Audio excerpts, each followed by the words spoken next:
Hello, and welcome to another episode of Dumpster Fire Crafts.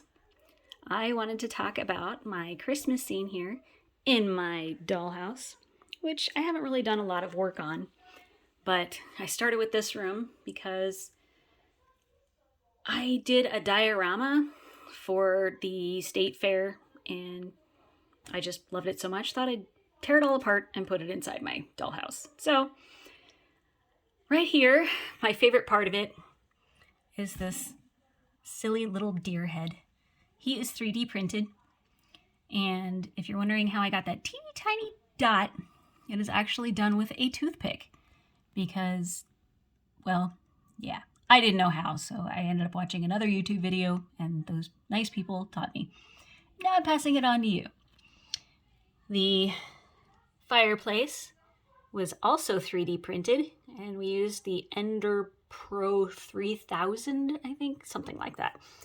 And it turned out really nice. I like it.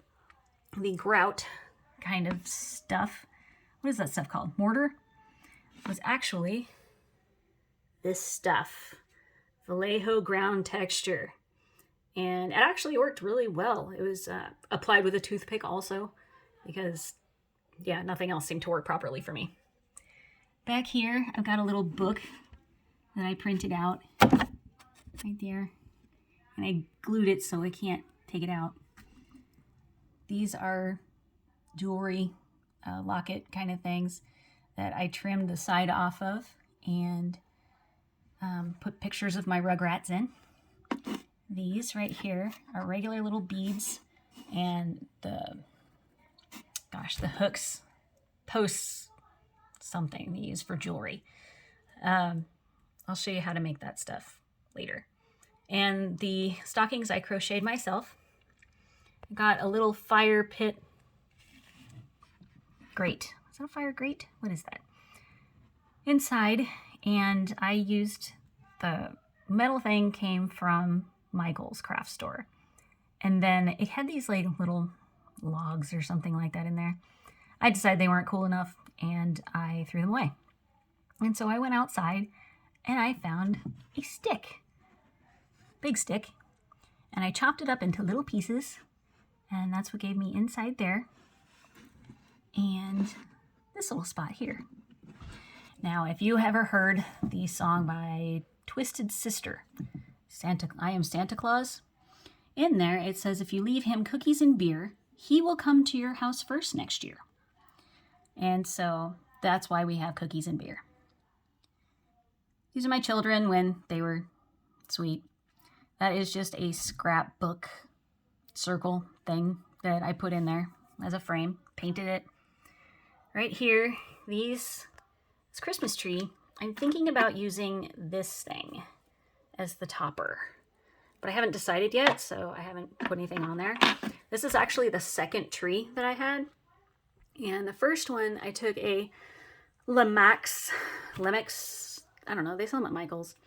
And it was the giant tree, and then I took this stuff, flocking, and I flocked it.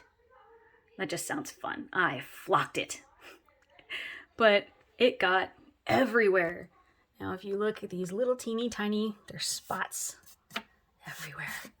And some of it got into the floorboards when I put them in. And I will have another video on how to make the floorboards and put the floor in, which takes, well, the video will take like 3 minutes tops, but it takes a while to dye the boards. Anyway, all of these little things are handmade. If I can pull it off. Actually, I don't want to because I'm a feeling that it would never go back on. But those are just beads that I got at Michael's and Joann Fabrics. And then I used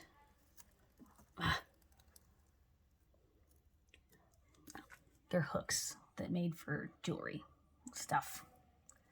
Oh my gosh, why can't I remember these words? Anyway, okay, so they're all handmade. This thing, this little bead garland thing, is actually one of my kids' plastic necklaces. They got it for Mardi Gras or something. I don't know what it was. And it was laying around, and I'm like, gonna throw it away because they just have a bunch, and it's annoying. And then I showed my niece, and I'm like, hey, I wonder what it would look like on this. And of course, my 6-year-old niece is like, oh, okay. And she threw the stuff on there, and I was like, oh my gosh, that actually looks good. There is a battery pack, and I forgot to change the battery, so it might not work. Yeah, you can't tell. Maybe. Nope, you can't. But this right here, they're lights. And I crocheted the skirt, which took me forever and a day. Nobody seems to appreciate this skirt. It's gorgeous. And these little toys I got from Michael's craft store.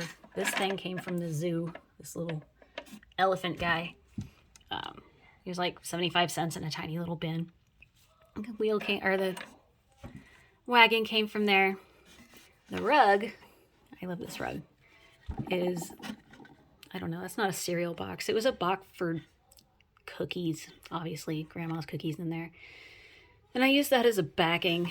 And then this is just, it's not yarn, it's holiday ribbon stuff, but it's like circular. And I should have gotten some to show you guys. But I started in the center and I just wrapped it around and around and around. And with enough glue, it turns into a nice rug. And the dog doesn't fall off because I glued him. And got wallpaper, which is basically just scrapbook paper. Putting that on is kind of difficult, but not really. The problem with it is that you have to be fast because it is used, you use Mod Podge. I mean, that's essentially what I use to put all of that stuff in. I use Mod Podge on this. And this is supposed to be my kitchen because I figured, hey, coffee cups will work. Because I had no idea what to do in my kitchen. I just really liked the elephants. And I was like, you know, that's awesome. And I meant to have that as a dining room. I'm like, well, where am I going to put the kitchen stuff? Because this was going to be a bathroom. And I'm like, nah, I like the elephants too much. So I used the elephants. Anyway, covering the wallpaper with Mod Podge, I'm going to end up doing this room over here. So I found this stuff, more scrapbook paper, and I think it's just absolutely amazing. So I'm going to turn that into wallpaper. Anyway, when you Mod Podge the scrapbook paper, you spread it on, and you spread it on thick, and then the paper gets like all mushy, and you have to put it on, and then if you're not really careful, you get the bubbles. Or even worse, you push it in and you get the wrinkle. I could probably take this off, sand it down, and redo it if I could ever find this paper again, which I got at Joann Fabrics. And it's just not worth it. I put a tree in front. There you go. But I will do another video on how to use Mod Podge for the scrapbook paper. But once you do it, make sure you are fast. It's going to be kind of bubbly, but as long as you got enough glue on there, you're fine. But it's a dumpster fire, so perfect place, dumpster fire crafts. I put in the floor. The floor is popsicle sticks that have been dyed with coffee. And I think I already said that. Anyway, I am not completely done with this room. I think that it needs some pictures or something on the side walls there. Not really sure what to do with them yet. And it's a work in progress, but I'm stupidly proud of it, even though there are big issues. So we'll talk about more next time. Thanks for hanging out.